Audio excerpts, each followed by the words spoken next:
Okay, we are going to make a crayon resist today using texture rubbings. I need my white paper. I need some liquid watercolors. I'm going to put my color in a little cup like this. I also need a water cup and a fat brush. To do the texture rubbing, I'm going to use a construction paper crayon. So here are my construction paper crayons that I need. I also need texture plates. So I have a variety here in case I want to switch what kind of texture plate I'm doing.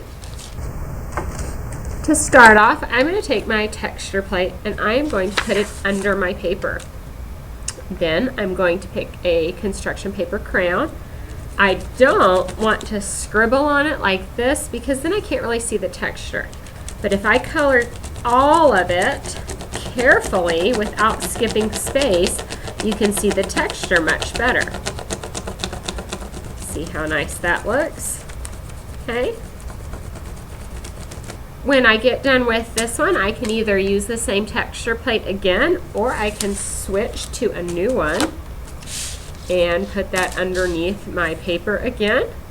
I can get a new color if I want, and I can continue to fill my paper.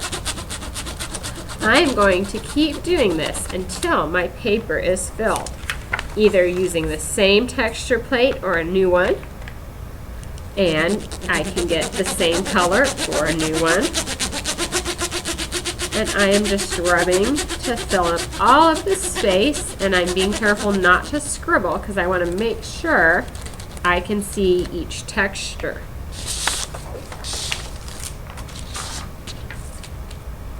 So depending on which texture I do, it's going to look different. So I have my texture plates, I have my crayons, I have my liquid watercolor poured into a tiny cup, and I have my water cup and my brush. The texture plate goes under my paper. I get my crayon and I color. And I'm going all the way to the edge of my paper, and I'm making sure to color solid so that there is no white space showing.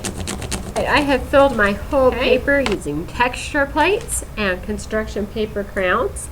Now I am going to get my liquid watercolor, which I've already poured in a cup, and my water cup with my brush. And I'm going to get some of this watercolor and spread it over my paper. And what happens is the wax in the crayon won't pick up the watercolor, and it'll only seep into the white spaces, so that I have what's called a crayon resist, because the wax is resisting the crayons. It's not letting the crayon stay in there. See how I paint from corner to corner, covering up the whole paper. And when this dries, the crayon resist is going to show up even better and look really cool. And we can use these next week for our collages. Alright, so now I have this really cool paper to use for my project. Alright, now it's your turn.